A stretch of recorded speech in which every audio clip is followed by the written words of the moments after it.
After 3 years of intense military training, I had become a Navy SEAL, joined my first SEAL team, which was SEAL Team 2 in Virginia, and I had joined my platoon, my 25-man platoon. We had gone through all this additional training at the team to prepare for deployment, and here I was 3 years to the day, almost exactly, from when I went to boot camp, getting ready to deploy as a Navy SEAL to Afghanistan. But none of that training would prepare me for how intense my first couple of weeks in Afghanistan would be. So the flight to Afghanistan is pretty routine until you enter Afghanistan airspace, when your pilots let you know, hey, you've entered Afghanistan airspace. They turn the lights to red in the inside of the plane, and they get ready to descend very rapidly into the base where we would be landing. We can't afford to be in the air for any longer than we have to be because there's a risk of getting shot. So there's a super steep descent, and then they tell you to stay away from the windows, right? So you're avoiding the windows in case you get shot at. And I remember thinking like, wow, like this is really it. We're here, we're in a war zone. Like we're nosediving into bases to avoid getting shot at. Like it was intense, and I'm in my 20s. Like it was just kind of cool. Then the ramp opened, the back of the plane opened, and we all got out, and we're inside of this very well fortified base. We're safe in here. And immediately I was struck by the just stunning beauty of the landscape. And I remember looking out at all these snow-covered mountains, and I remember thinking like, how is this a war zone? This is one of the most beautiful places I've ever seen. I don't think I really appreciated just how foreign of a place Afghanistan is relative to where I come from. We get out to our site, and that night they wanted to go, they being the team that we were relieving, they wanted us to go on an operation. We were going to be up in the mountains. And I remember distinctly them talking about the cave systems that were in these mountains. And I remember thinking like how creepy that was, that we would be up on these mountains, walking around. It's so isolated, it's so foreign, and there could be like people hiding in caves, that we could accidentally fall into one of their caves. Like it really, really creeped me out. And so I was talking about how creepy these caves were, and the interpreter was like, what's really creepy is back in 2002, there was this fairly well documented case of another special operations unit, the Army Green Berets, coming in contact with a creature in a cave, and they actually got into a battle with it, and they lost one of their soldiers to this creature. And it was fairly well documented, but then it was quickly kind of silenced. I mean, certainly the story was interesting, but I didn't really believe it. Maybe it was some animal, maybe it was some person, whatever it was, there was some explanation to it. It wasn't until now that I actually started exploring different strange occurrences and strange events, and I looked and found some testimony from one of the soldiers that came forward anonymously, who was a part of this operation where they came in contact with this creature in Kandahar. And what struck me about his testimony is it sounds authentic. So what I'm gonna do is I'm gonna tell that soldier's story, and I'm gonna tell the other kind of corroborating witness stories as well, to try to give you a picture of what happened in Kandahar in 2002, and you can be the judge if you think this is fact or fiction. But before we get into today's story, if you're a fan of the strange, dark, and mysterious delivered in story format, then you come to the right place, because that's what my channel is all about, and I upload 3 to 4 times a week. So if that interests you, I would encourage you to please gently ravage the like button, and then subscribe to my channel and turn on all post notifications so you don't miss any of those 3 to 4 weekly uploads. All right, guys, let's get into the story. In 2002, an Army infantry unit just vanished. They were on patrol in the Kandahar mountain range in Afghanistan, and they stopped using the radios. They stopped calling in. No one knew what was going on. They didn't call in a TIC, which stands for Troops in Contact. Basically, any military unit, if you're out on an operation and you start getting shot at, you radio in to your higher command, hey, troops in contact, or TIC, which signals to them, you need to get aircraft on standby, you need to get ready to send reinforcements, they need to be ready to support you. But they only do that if you signal that you're in a TIC. And it's, a lot of people, if anything, will call it in too early. Units are known to call it in almost prematurely sometimes. And so the idea that a unit would vanish without calling in a TIC or any sort of communication about any gunfight or any ambush or anything, it's a little bit strange. And so they disappear. The Army decides that in order to find them, because this is obviously a really big deal, They would get their most elite unit, so the Army Green Berets, that's their very elite special forces.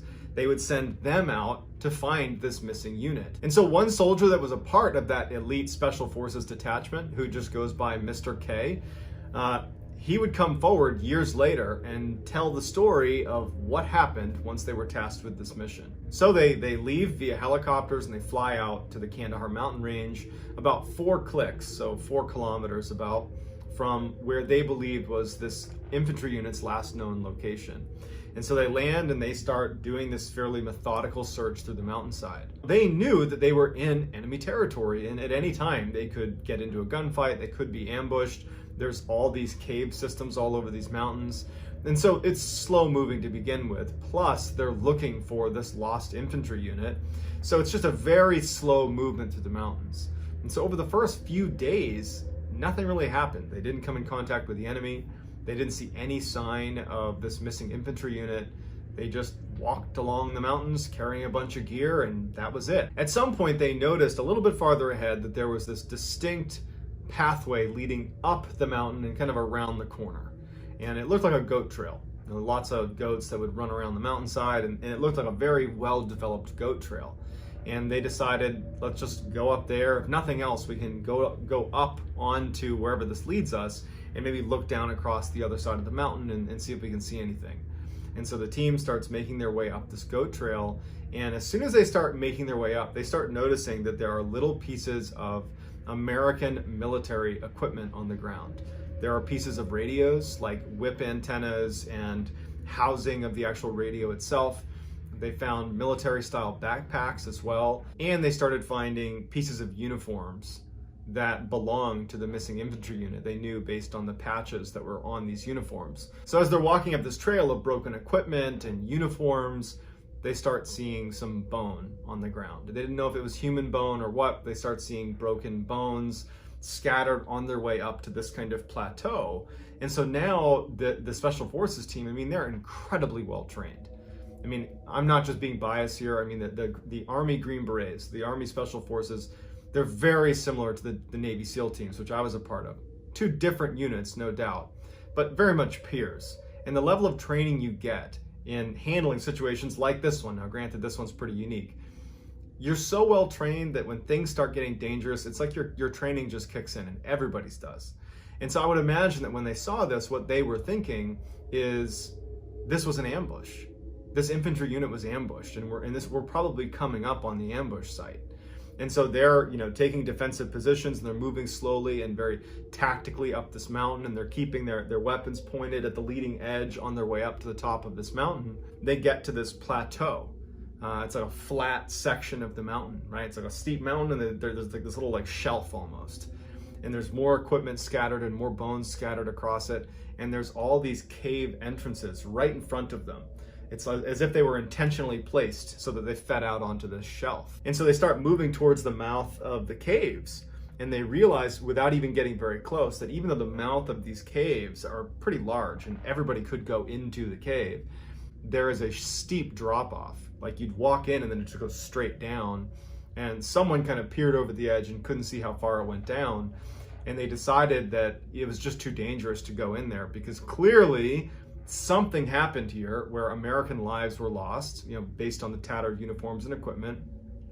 And so let's just pull back and take up defensive positions looking at the entrance to all of these cave entrances. And so as leadership goes down, kind of out of the fatal funnels, if you will, outside of these caves, Mr. K, who's the guy who's told us this whole story, he said he's looking at one of the entrances to the caves and he sees a flash of movement inside of the cave.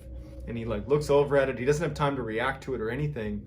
And all of a sudden a spear comes flying out of the cave. This big, massive lance comes flying out, and it goes right through one of his teammates whose name was Dan. And so Dan's down. And so the whole team saw that. They didn't see who threw it, but they certainly saw the spear hit Dan. And so as they're shocked and just keeping their weapon up, wondering what's going to happen, out runs this, by Mr. K's account, a 12 to 15 foot tall man with a red beard and red hair down past his shoulders, comes charging out, howling like a war cry. He's got animal skins for clothes. He just looks super dirty. And he runs over to Dan to pull the spear out and probably use it again. And the rest of the team at this point is broken out of their shock of what they're seeing, and they start engaging this giant. And the giant didn't really have a chance to fight back, and in 30 seconds, the giant is down too. So Dan's down and the giant is down. And the whole team is like, what just happened? So after the dust had settled and all the shooting had stopped, they went to check on Dan, and Dan had passed away. And so they called back into higher headquarters, and they're trying to describe what happened. A very large, possibly human creature threw a projectile that hit Dan. And so they sent 2 helicopters out, one to retrieve Dan and the team, the other just to hoist up this very large human-like creature because they wanted to know what it was. And they struggled mightily to get the netting around this big creature. It ended up weighing over 1,100 pounds. It had 6 toes on each foot, and it had 6 fingers on each hand. They load it up, they string it onto this helo, and it takes off. And the team gets into the other helicopter, and they go back expecting to be debriefed as soon as they get back to base. The helicopter with the giant would fly to an airfield, and they would meet up with a crew of a C-130, which is another big military aircraft. The pilot of that craft would publicly say that he remembers seeing a 12 to 15 foot tall giant person with 6 fingers on each hand, 6 toes on each foot. And he would say that's what he saw, even though it was later redacted and made top secret. Mr. K and his team, they flew back to the base to be debriefed. And so they had to provide an after action report. It's something done in the military. You go out, you do any operation, you come back, and you write up what happened. And so Mr. K and his team decided to just be honest about what they saw. And so they described it again in detail, 6 fingers on each hand, 6 toes on each foot. It came out, it threw the spear, it hit Dan, it was this horrible situation. And once they submitted it, their leadership said, you got to rewrite that. We're not going to accept that. So Mr. K said they ultimately rewrote it, and it just sounded like a typical engagement in the mountains with the enemy. And it was made top secret, and then they never saw it again. And that was it. Mr. K said that he and the rest of his team also had to sign non-disclosure agreements to not ever talk about what they saw.